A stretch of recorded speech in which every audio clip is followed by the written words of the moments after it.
or other people. But the individual recommended I should go on with regard to talking about the Jesuit order. He said, I'd never have him on my show. Yeah. Okay. So, Alex Jones, the reason I think it's me, it's the topic. Yeah. He refuses to deal with the Jesuit order. Yeah, they don't want the truth to get out. They're hiding the truth. Right, but the deception here Yeah. is his great credibility on most every other topic. Yeah. On 9/11, the demolition of the World Trade Center, Oklahoma City, you know, the whole 9 yards, the destruction of Waco. He's absolutely credible on all those other topics. And that's what suckers people into following him away from Vatican control. Well, that's a half-truth. That's how you get people.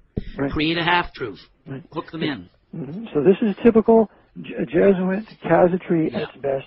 And we always have to watch out for this. Yeah. And be aware that there's always somebody trying to seduce the listener away from realizing that Rome is the mother of harlots and abominations of the earth. And Rome is that great city which ruleth over the kings of the earth. So, and I would welcome a debate with Alex Jones. I welcome any confrontation with him if he seeks to rebuke me about this or correct me. And the final analysis, all I ask is that he deal with the Jesuit order. It doesn't have to be me. I am nothing. But that subject is everything, and he must deal with it if he is to maintain his credibility. Well, he has to stay in the shadows. He can't afford to let the light shine on him. He has to stay under his rock. Mm-hmm. And the thing is this, he will not enter into any neutral debate with you. He'll have to have his finger on the button at his radio station. Mm-hmm. He's too frightened, and he doesn't have the debating expertise or intelligence or lateral thinking enough to move into that area of expertise and go one-on-one with you. Mm-hmm. And but he can bluster and fool people with cleverly devised fables. Right. And so I do want to word, folks, Alex Jones is a Jesuit coadjutor, a fake. That's absolutely right. And there's a website that I do recommend. I sent it around. In fact, I've posted it online. It's Thomas Richards, Spiritually Smart, and he does a very good job in exposing Alex Jones as a Jesuit temple coadjutor, and he's continually finding new evidence. So I recommend our listeners go there and check out spirituallysmart.com. Now, before we go off, do you want to just say a little bit about your correspondence today and the... Yes, I want to bring this up too. We've got time. Go ahead. Since I always seek to be transparent with my listeners, I feel it my responsibility to tell them also incidences that arise, that they should be apprised of it. Well, I was called by Dr. Bill Deagle today, who I have been on his show many times, and he's given me a fair amount of freedom of speech to speak about the Jesuit order. And he was at the 9/11 Truth Conference, and none of his speeches or presentations are for sale or were recorded. So, because he did talk about the Jesuit order, from what he told me, in one of the conferences, one or two of them. So I said, well, this is obvious because Alfred Weber at the 9/11 Truth Conference is a coadjutor, and therefore they're not going to let any information out on the Jesuits behind 9/11 from an apparently credible source such as yourself, and be bringing down the World Trade Center using nukes. So, in talking about this, he later called me and talked to me about Visigoth, Keith Hansen. And Visigoth's program, he had an individual on there that attacked Bill Deagle and said some things, and I'm not aware of the interview. I had no idea it existed, and it really didn't, it's not my concern at that time. So anyway, Dr. Deagle went on about this, and he told me that, in essence, that I should consider that because my interview followed this interview that attacked him personally, and that I really shouldn't be on Visigoth's program. And I responded by saying, well, you know, my maxim is this: as long as I have freedom of speech on somebody's program, I'll go on anybody's program. I was on a Muslim program, I've been on Jewish programs, I've been on some Catholic programs. I'll just go on any program as long as they give me the freedom to tell what I need to say. So it's not my job to police a particular host and decide, well, since you have people on that attack somebody that might be my friend, I'm not going to go on your show. That's not my place. My place is when I'm invited to speak, I tell what I know, reference the history that I know in the Jesuit order, and hopefully there'll be listeners that will benefit from it. Well, I told him that, you know, that's my position, and he told me to reconsider. So we hung up.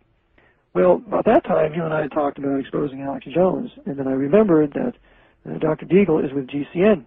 Well, GCN's most notorious host is Alex Jones. So I called him, and I said, well, hey, Doc, I just want you to know that I'm going to be on with Lenny Bloom today, and we're going to be exposing Alex Jones as a coadjutor. And so then he went back to talking about Keith Hansen, and I said, well, I didn't want to say that. What I'm saying is that you might have a problem having me on your program at GCN, well, as we finish up with Alex Jones here, and expose him. And he said, well, I don't think you should do it. Something along those lines. Well, then as you and I were in the midst of beginning our first broadcast on Alex Jones, I get this call, and my wife brings the phone over to me. She says, Dr. Deagle, he wants to talk to you right now. So that's when we hung up, you and I hung up, and I took the call. And he, in effect, told me that if I attacked Alex Jones, I would no longer be welcome on his program. And I said, I understand. And he said, and if you decide to change your mind, then I will have you back. I said, okay. So what he did was he ended our relationship, and he ended me being on his program. And you know, I did some good programs with him in the past, but I will not be told what I can say. Right. And I regard it to be extremely important, not only the past of the Jesuit order and the coadjutors that have gotten us into this 21st century mess.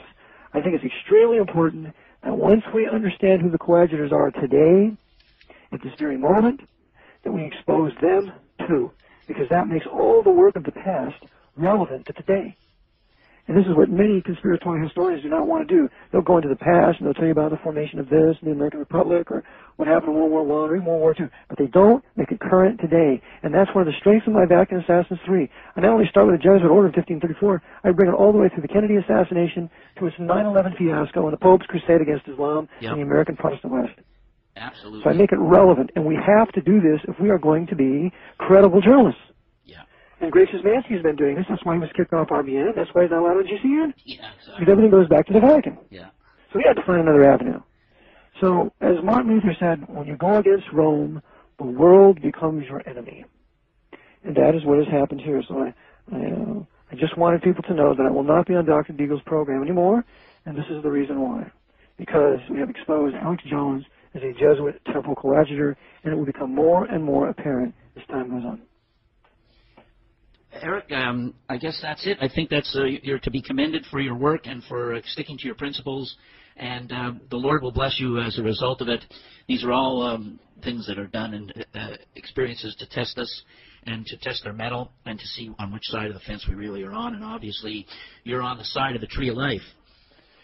Well, I just appreciate the prayers of those who know the Lord, who are listening, and that the Lord would give me courage and strength to continue to do this, and that I would remain humble and teachable and rebukable if I'm wrong about a matter, but that I would be unmovable where I know we're right. So that's what I would like to mention to your listeners. And thank you for your patience and during these personal situations, but I think it's important that the listeners know these things behind the scenes.